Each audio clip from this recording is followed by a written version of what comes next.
Dois personagens se unindo em um único corpo geralmente é coisa de anime, mas não significa que os quadrinhos não façam isso com certa frequência. Desde universos alternativos até fusões pontuais, é certo que os personagens dos quadrinhos já se misturaram algumas vezes, seja entre as editoras ou isoladamente. Dessa forma, eu decidi trazer para vocês um vídeo sobre as fusões mais insanas das duas editoras e até das editoras juntas. Claro que não daria para trazer todas as fusões dos personagens aqui em um único vídeo, até porque se juntarmos a Marvel e a DC, juntas elas devem ter pelo menos 60 fusões, e isso que eu lembro de cabeça. Então eu vou trazer pra vocês aquelas que eu acho as mais interessantes, e se vocês gostarem, eu posso trazer uma parte 2 ou até mesmo parte 3. Mas vamos começar falando sobre o personagem que mistura um Velocista Escarlate e um demônio infernal, Blaze Allen. Blaze Allen é a fusão de Barry Allen e do Johnny Blaze no universo Amálgama, o universo que uniu as duas editoras em uma só. Nesse novo universo, todos ganharam fusões e suas histórias foram alteradas, geralmente unindo aspectos dos dois personagens que tornam esse novo. Blaze Allen trabalhava no Carnaval Quentin e acabou se casando com Iris Simpson pelo Padre Hellstrom, mas logo depois deles se casarem, o vilão Espectro Noturno levou a alma da Iris e isso fez o Blaze se aprofundar na magia para recuperá-la. Eventualmente ele foi encontrado pelo mago Merlin, que o ajudou a se conectar com o demônio Etrigan para ter certeza que a alma da sua esposa iria descansar em paz no pós-vida. Após unir os dois personagens, Blaze Allen agora se tornou o demônio da velocidade, e a maioria de seus inimigos são os inimigos tradicionais do Flash que são unidos a personagens da Marvel. Eventualmente a sua identidade secreta foi descoberta pelo Wally West, e lutando lado ao lado, eles conseguiram recuperar a alma de Iris e fazê-la descansar em paz. Essa versão do Flash pra mim tem um design extremamente bem feito, e é a melhor versão já imaginada de um motoqueiro fantasma Velocista Escarlate. Imagine um ladrão de boa cometendo um crime, de repente começa a sentir um cheiro de enxofre, o asfalto começa a ter linhas flamejantes de fogo infernal, e de uma hora para outra, ou a sua alma vai para o inferno, ou você vai para a prisão. Além do design bem feito, deve ser extremamente assustador lidar com um tipo de personagem como esse, e é o personagem que abre a lista de hoje. Mas apesar de eu gostar muito dessa fusão, ela não foi a ideia inicial que eu tive para fazer esse vídeo. A responsável por isso é a fusão do Batman e do Superman, porque eu estava relendo os melhores do mundo e eu me deparei com essa fusão que eu já tinha me esquecido. Ela ficou bem famosa na época porque não é algo muito comum da DC fazer, e apesar de parecer caricato, foi muito bem feito. Essa fusão aconteceu quando o Superman e o Batman estavam lutando contra o Lanterna Verde, que estava sendo controlado pelo vilão Neza. Ele que é um feiticeiro muito poderoso, inclusive aumentou os poderes do Lanterna Verde para que ele conseguisse superar os poderes do Superman. E levando em conta que a magia é uma das suas poucas vulnerabilidades, Superman não estava conseguindo fazer muita coisa. E já o Batman, coitado, ele realmente não tinha muito o que fazer, apenas ficou assistindo seu amigo levar uma surra do Hal Jordan. E isso até o Homem-Morcego ter a ideia de tomar o anel esmeralda da mão do Lanterna Verde. Como?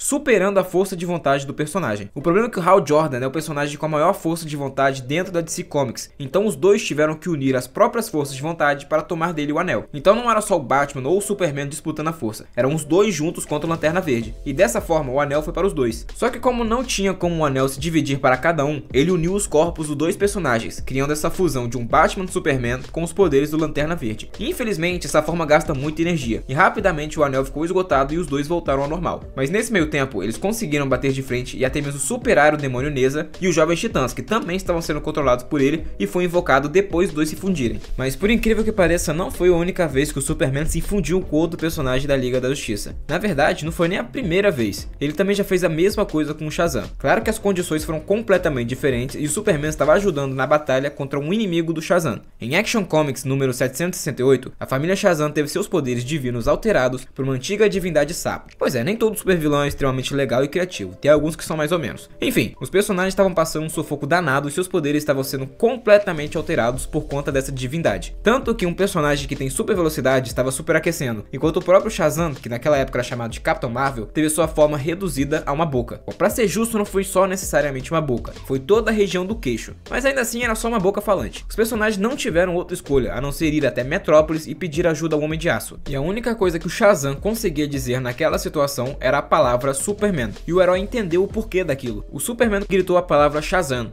unindo os dois corpos em um só. Superman serviu de recipiente para toda a energia mística que transforma Billy Batson em Shazam, e os dois juntos, com seus poderes combinados, foram capazes de derrotar o vilão. Inclusive, o Superman não tinha a menor ideia de quanto poder o Shazam tinha até passar pela experiência de utilizar os seus poderes, o que na minha opinião é bem legal. Era muito bom ver antigamente quando o Superman e o Shazam tinham um respeito mútuo, até uma certa competição de poder, mas infelizmente desde os 952 pra frente, o Shazam nunca mais foi tão respeitado quanto era nessa época, e eu realmente espero que a DC volte atrás e trate ele do jeito que tratava antes. Bom, mas a DC não é a única editora que conta com um universo onde os personagens são unidos uns aos outros. Isso aconteceu na Marvel também, e foi quando a Gamora utilizou a Manopla do Infinito infinito para dobrar o universo ao meio, fazendo com que as almas se unissem às almas de umas com as outras, e gerou umas fusões que vamos ver agora. Uma delas, que eu particularmente achei uma das mais interessantes por conta de dois personagens que não tem nada a ver um com o outro, é o Stephen Rogers. Só pelos nomes eu imagino que vocês já devem saber que se trata do Capitão América unido ao Doutor Estranho. A história desse novo personagem se passa décadas no passado, durante a Segunda Guerra Mundial, onde Stephen Rogers se oferecia para ser voluntário de um procedimento experimental para o exército dos Estados Unidos. Obviamente, esse teste era para tentar se tornar um super soldado e ajudar na batalha contra os inimigos dos Estados Unidos, que naquela época eram os alemães. Mas o que ocorre, que diferente do universo original, é que a fórmula do super soldado, na verdade, era uma fórmula de rituais místicos que aumentavam a força e a fisicalidade do Stephen. Não apenas isso, ele ficava no auge do condicionamento humano, ao mesmo tempo que concedia acesso à feitiçaria, se tornando o mago supremo da Terra. Apesar do exército não ter gostado muito do experimento ter sido fraudulento, eles ficaram bastante convencidos com o poder que o seu super soldado agora tinha, muito mais do que o original estava planejado para ter. E da mesma forma como aconteceu com o Capitão América original, esse também ficou paralisado no tempo até a chegada da Era Heróica com os demais heróis Vingadores. Mas a forma como as duas coisas ocorreram foram diferentes. O original, o Capitão América fica preso no gelo,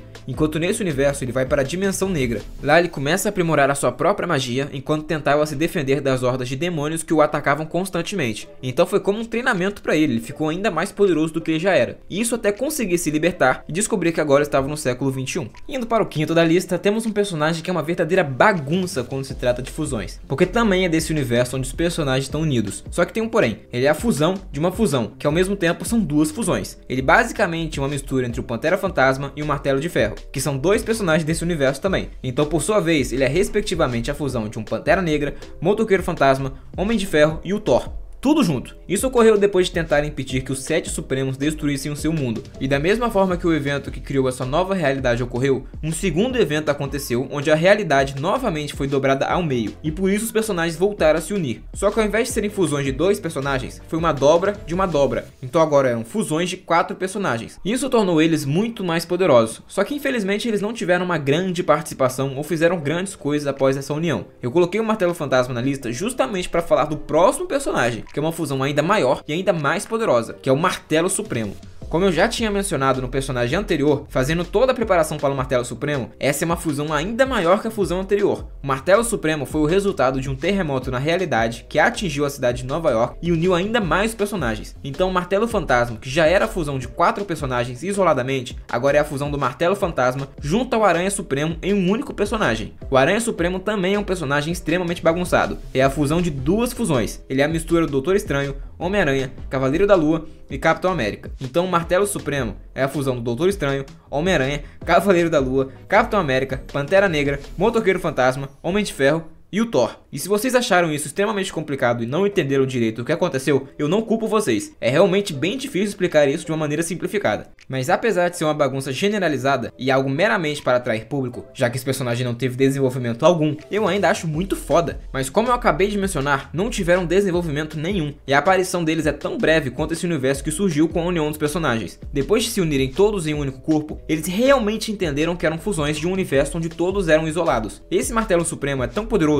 que sozinho conseguiu consertar o desequilíbrio na Joia da Alma, encerrou os terremotos na realidade e fez com que tudo voltasse ao normal. Ele desfez a dobra da realidade. Mas como consequência, isso também selou a sua última aparição, que só contou com poucos balões de fala e com uma aparição bem medíocre. Mas ainda assim, vale a pena mencionar que ele é extremamente poderoso e, na minha opinião, conseguiria bater de frente tranquilamente com vilões como Thanos e o Galactus. Mas não foi a única fusão de uma equipe inteira de personagens. O próximo aqui da lista é uma fusão de uma equipe inteira de anti-heróis. Os Thunderbolts já tiveram mais de uma formação dentro dos quadrinhos, só que eu acho que a mais icônica é aquela que tem o Motoqueiro Fantasma, Hulk Vermelho, Venom, Deadpool e os demais. Em uma de suas missões, eles tiveram que encarar o filho do demônio Mephisto, o Coração Sombrio, ou Coração das Trevas, depende muito da tradução. Apesar de serem chamados de pai e filho, ele não é necessariamente um filho biológico do Mephisto, ele foi criado pelo Mephisto, e os dois não gostam muito um do outro. Pelo menos o Mephisto não gosta muito do filho, tanto que já o expulsou do inferno em certa ocasião nos quadrinhos, e é essa ocasião que nós vamos falar. Após isso acontecer, o Coração Sombrio começou a planejar uma maneira de trazer o inferno para a Terra, para que ele pudesse derrubar o próprio pai. Ele começou a realizar o ritual, e isso chamou a atenção da equipe dos Thunderbolts, que foram até lá para detê-lo.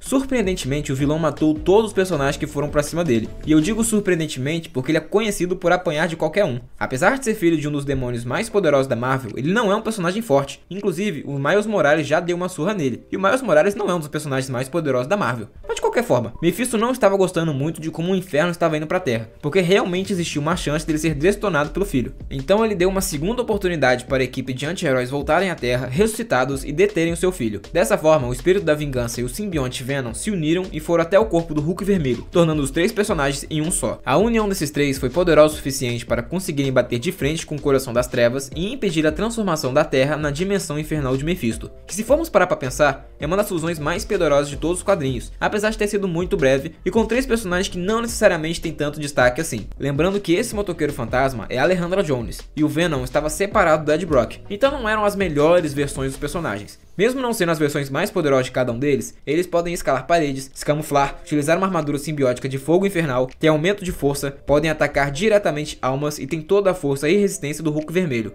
Mas curiosamente, não é a única fusão que o Hulk vermelho participou. Teve uma antes dessa que foi com seu maior inimigo. Pois é, os dois já se uniram para trabalhar em equipe e se uniram muito mais do que deveriam na verdade. Após a revelação de que o Hulk vermelho era na verdade o General Thaddeus Ross, ele foi detido e mais tarde convertido em um anti-herói. Acontece que para ser liberado, ele fez um acordo para trabalhar ao lado de Bruce Banner e ser comandado em missões que apenas um Hulk seria capaz de fazer. Em uma de suas missões, ele acabou se encontrando com um vilão chamado Shemo, pelo menos eu acho que é assim que se pronuncia, que se autodenomina o Hulk original. Geralmente o Hulk consegue vencer com certa facilidade, porque ele tem imunidade telepática graças a diversas personalidades e transtornos mentais na mente de Bruce Banner. O problema é que o Hulk vermelho não compartilha dessa imunidade telepática e estava sendo facilmente vencido pelo vilão que estava usando seus poderes para fazer o Hulk vermelho socar a si mesmo. Nesse momento chegou o Hulk verde, o original, e começou a bater de frente com o Shemo, e quem estava assistindo tudo isso era o Homem Impossível. E eu não acho que existe uma forma mais simples de explicar quem é o Homem Impossível, além de dizer que ele é como um duende da quinta dimensão da DC. Só que na Marvel. A sua espécie veio de outro planeta e eles têm a capacidade de se transformar em literalmente qualquer coisa, mas são extremamente brincalhões e não levam nada a sério. Ele estava assistindo e vendo que o Hulk estava em desvantagem, já que o Shemo tinha trazido com ele um exército de vilões monstruosos para lutar contra o Hulk, e o Hulk vermelho estava completamente imobilizado por conta dos comandos telepáticos do vilão. Então ele simplesmente usou um raio para unir os dois personagens. Dessa forma, metade do corpo era do Hulk verde e a outra metade era do Hulk vermelho, e os dois ficaram completamente atrapalhados porque não conseguiam mais controlar o corpo com precisão, e os dois se odeiam. Apesar da dificuldade inicial, eles começaram a se unir, pensando principalmente no que os dois amam em comum, que é a Beth Ross, antiga esposa de Bruce Banner e a filha do Hulk vermelho. Usando as características físicas dos dois, eles conseguiram não só superar a força do exército que estava atacando, como também superar a força do Shemo. Logo após isso, eles foram separados e voltaram a cada um ter o seu próprio corpo, concordando em nunca mais tocarem no assunto. Apesar de tudo, é uma fusão extremamente poderosa que conseguiu vencer com facilidade um exército de monstros inteiro. Mas com certeza nada é tão poderoso quanto o like que você pode deixar aqui embaixo nesse vídeo e fortalecer o canal, que vai voltar com tudo a partir do ano que vem, após essa breve pausa que eu tive que fazer nesses 2 últimos meses. Não se esqueça também de se inscrever para continuar acompanhando o conteúdo de qualidade que só eu trago aqui para vocês. Valeu e até a próxima!